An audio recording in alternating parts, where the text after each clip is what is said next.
La communication de Paul Biya au Cameroun révèle le lion malade.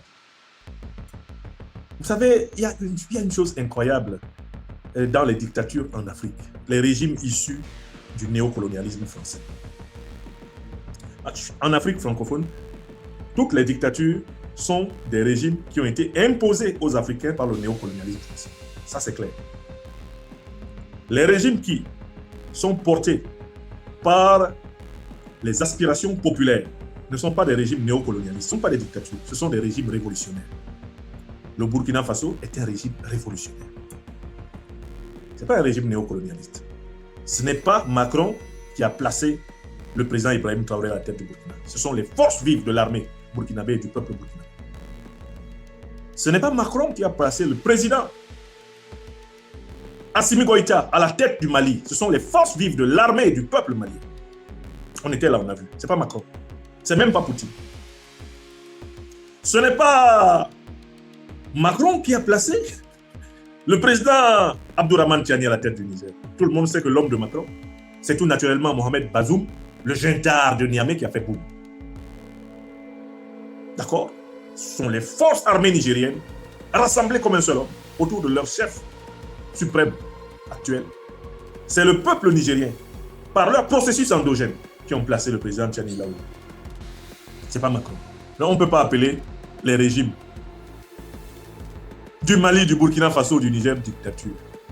Parce que les dictatures en Afrique francophone sont des régimes imposés par la France. Écrivez ça. Écrivez. Et ensuite, regardez la carte de l'Afrique. Partout où il y a dictature en Afrique, il y a Paris derrière. En Afrique francophone, partout où il y a dictature, ils sont derrière. Vous voyez le nez, le long nez du coq gaulois qui pointe derrière. Bon. Mais, donc Paul Biya, qui est un dictateur, puisqu'il a été imposé à la tête du Cameroun par le néocolonialisme français. Je vous rappelle que ce sont les néocolons français qui l'ont affecté aux côtés d'Amadou Ahidjo à partir de 1961 et qui ont imposé à Amadou Ahidjo de démissionner pour que Biya s'installe au pouvoir. C'est Mitterrand qui a imposé Biya au pouvoir en 1982. C'est un pur produit de la France. Lui-même, en 1987, s'est publiquement présenté à la télévision camerounaise comme étant le meilleur élève de la France. Je cite Paul Biya, le meilleur élève de la France. Alors, les dictateurs, ils ont ceci de particulier qu'ils n'avouent jamais qu'ils sont malades. Ouais, dis donc. Oh. Quand ils tombent malades, ils mentent. Suivez-moi du regard. On a un autre modèle. Un grand menteur professionnel. Pourtant, un grand corps malade. Ouattara Draba. Les dictateurs africains ne tombent jamais malades. Ça, c'est la position officielle. Ils ne sont jamais malades. Eux, ils n'ont jamais mal à la tête comme nous autres. Ils n'ont même jamais un petit palu qui peut commencer comme nous autres. Non, ils ne sont jamais malades. Ce sont des individus apathologiques. Vous, est-ce que vous connaissez quelqu'un qui n'est jamais malade? Même un rhume, dis donc. Même une petite toux. Quelques petites céphalées. De temps en temps, quand même, ils peuvent être piqués par un moustique comme tout le monde, non? Non, ils ne sont jamais malades. Ils n'ont jamais mal aux dents. Ils n'ont jamais mal au dos. Même quand on les voit marcher boiteusement, non, ils marchaient comme ça, c'est un style, c'est un nouveau style qu'il a adopté. Et leurs communicants sont spécialistes dans l'art du déni de réalité, la dénégation. Non, il n'a rien. Alors au Cameroun, c'est la règle.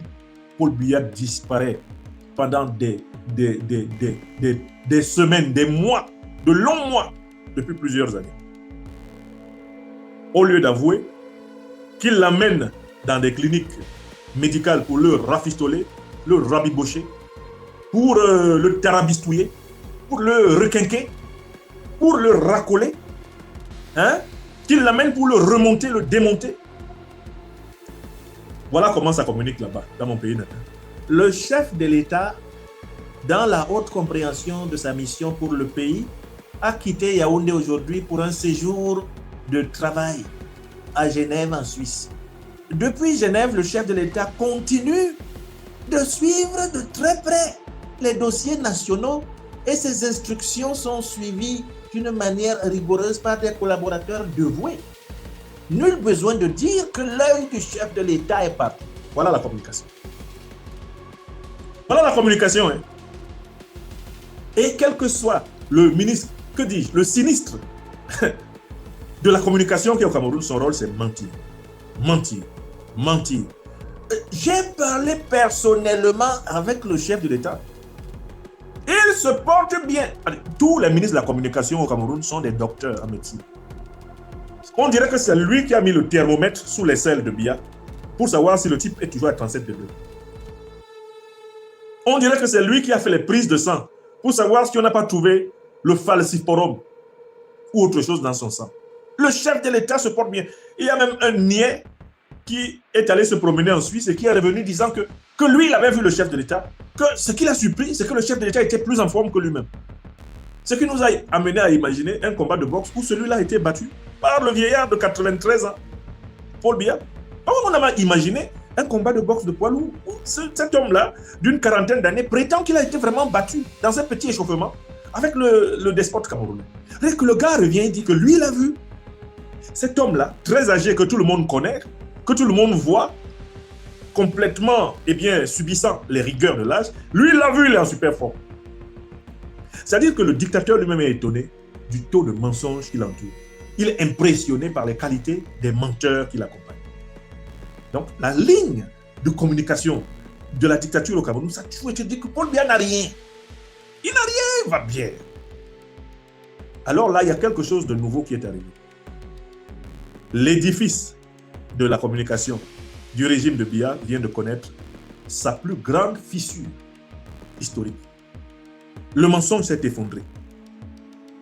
Les officiels du pouvoir, les uns après les autres, reconnaissent maintenant que M. Biya est en soins dans une clinique de Genève. Même sa propre femme, qui est rompue dans l'art de mentir sur l'état de santé de son époux, et qui a multiplié des vidéos sur les réseaux sociaux, la montrant hilar, heureuse, enchantée, et non pas simplement Chantal, mais carrément enchantée et enchanteresse, rencontrant des personnes convenues dans les rues de Suisse pour donner l'impression que tout se passe très bien. Même le petit jeu de Chantal Pulchéry Vigourou, épouse Biya, est tombé à l'eau.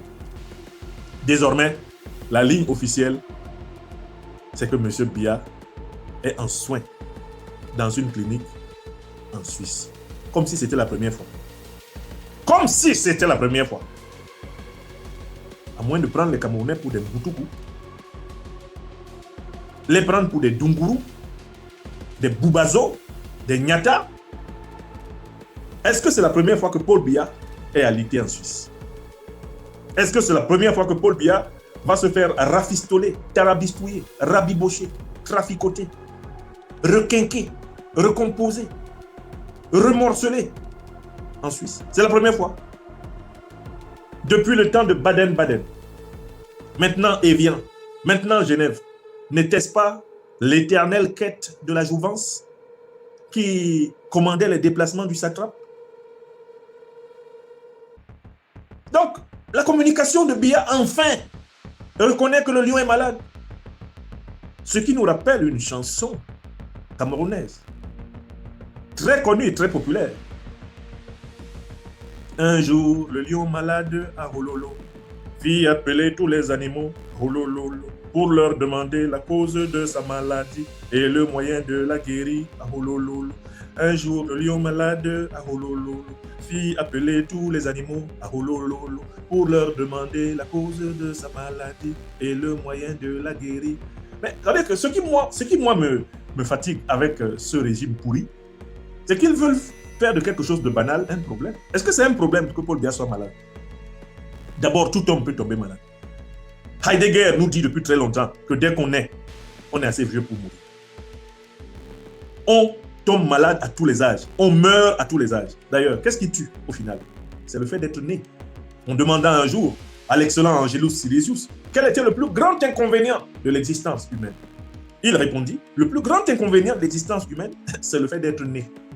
Dès que tu es né, tu montes, tu descends. Tu vas mourir. Ou bête, ou sauce, ou à Wondigi. N'est-ce pas? Donc déjà, que Paul Biya soit malade, c'est normal. Que Paul Biya soit un mortel, comme vous et moi, c'est aussi normal. Mais ils veulent transformer ça en un problème. C'est quoi, non? À 93 ans, si on est malade, c'est encore plus que normal. À 93 ans, si on mourait, c'est encore plus que normal. C'est pour ce genre de mort qu'on dit qu'il mourut rassasié de jours. Rassasié. Quelle est l'espérance de vie au Cameroun? L'espérance de vie au Cameroun est en deçà de 60 ans. Non? Il a dépassé ça de plus de 30 ans. Et lui-même en 2004 a dit aux gens, j'ai appris qu'il y a des gens qui s'occupent de mes... Elles s'intéressent à mes funérailles.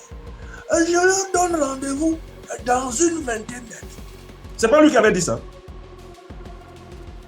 Ne sachant pas que la mort, là, ça peut t'attraper à 1 an. Ça peut t'attraper à 10 ans. Ça peut t'attraper à 30 ans. Ça peut t'attraper à 40, à 50, à 60. La mort t'attrape, ça t'a attrapé. Jomte boy bofo. Quand ça arrive, ça, c'est arrivé. Mouraou, aou. Djebet. Mouraou, aou. Aouya.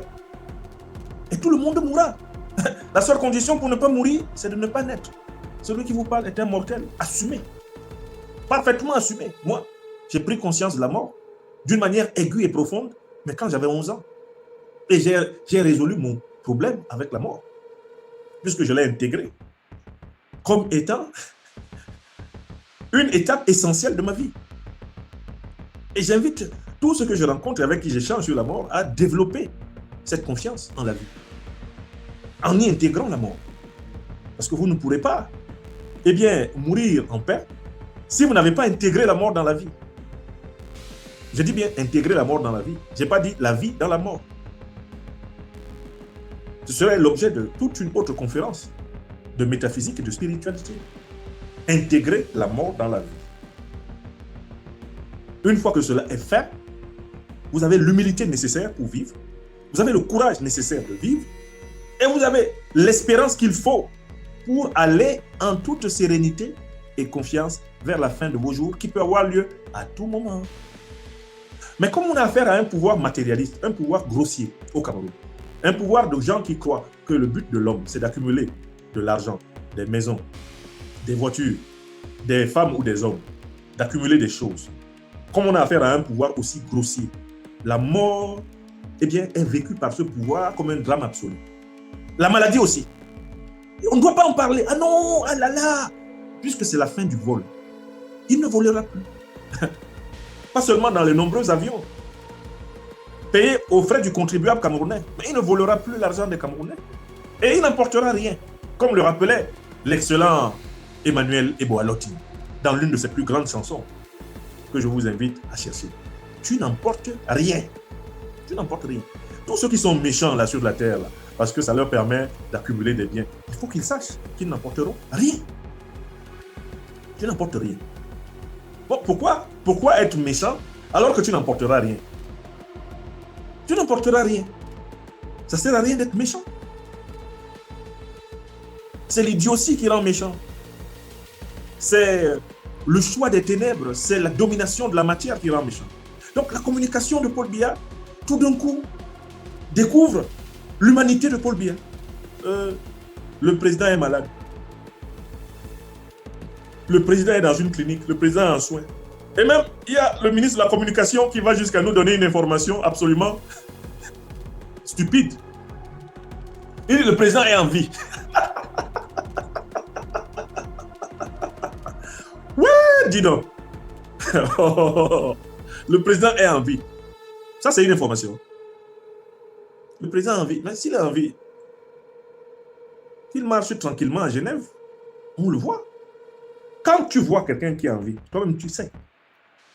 Le président n'a pas besoin de faire dire qu'il est en vie. Il lui suffit de vivre. Et tout le monde voit. Comme quand il vient à Yaoundé. Peut-être viendra-t-il encore bientôt à Yaoundé comme d'habitude, narguer les Camerounais. N'est-ce pas?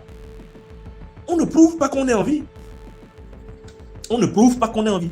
On vit. À partir du moment où vous voulez prouver que vous êtes en vie, c'est que vraiment votre vie là a un problème. Un très grave problème. Seules des vies, presque non vivantes, voire sûrement non vivantes, ont tendance à vouloir démontrer qu'elles sont. On n'a pas besoin. René Sadi, alias le Sadique, on n'a pas besoin de dire que le président Biya est en vie. On n'a pas besoin de le dire. On n'a pas besoin de le dire. Ou bien on a besoin de le dire. Ouais, dis donc. Qu'il fasse comme il fait d'habitude. Il rentre à Yaoundé, il va à une réunion internationale prononcer un discours qui ne sert à rien et que personne n'écoute. Puis on dit, ah, le voilà. Mais sa vie ou sa mort ne sont plus aujourd'hui, et je conclus par là, la chose importante pour les Camerounais. D'accord? La vie ou la mort de l'individu Paul Biya ne sont plus le cœur du problème des Camerounais. Car en fait, sa vie et sa mort équivalent depuis qu'il n'exerce plus réellement le pouvoir au Cameroun du fait de son âge avancé et de toutes les délégations de pouvoir qu'il a consenties, permettant à son clan actuellement déjà de jouir du pouvoir, de nuire encore davantage aux Camerounais après plus de 43 ans de gabegie. Donc le seul problème que les Camerounais ont aujourd'hui, c'est de s'unir comme un seul homme pour se débarrasser de tout le régime de Paul Biya. D'empêcher que ce régime se reproduise. C'est ça le problème des Camerounais. Ce n'est pas Paul Biya. Qu'il reste à Genève, qu'il y soit même éventuellement enterré, ou qu'il revienne au Cameroun pour y être enterré, cela ne résoudra pas le problème du peuple camerounais. Cela ne résoudra pas le problème du peuple camerounais. Le problème du peuple camerounais, c'est le problème de sa souveraineté en tant que peuple. Est-ce que ce peuple est souverain? Que Biya soit à Genève, pendant que ses proches sont en train de tripatouiller le pays, est-ce que nous sommes souverains? Non. Que Biya revienne de ses pas chancelants à l'aéroport de Simalène et donne l'impression de donner des instructions à un secrétaire général qui est en réalité l'un des plus grands simulacreurs que le Cameroun connaisse.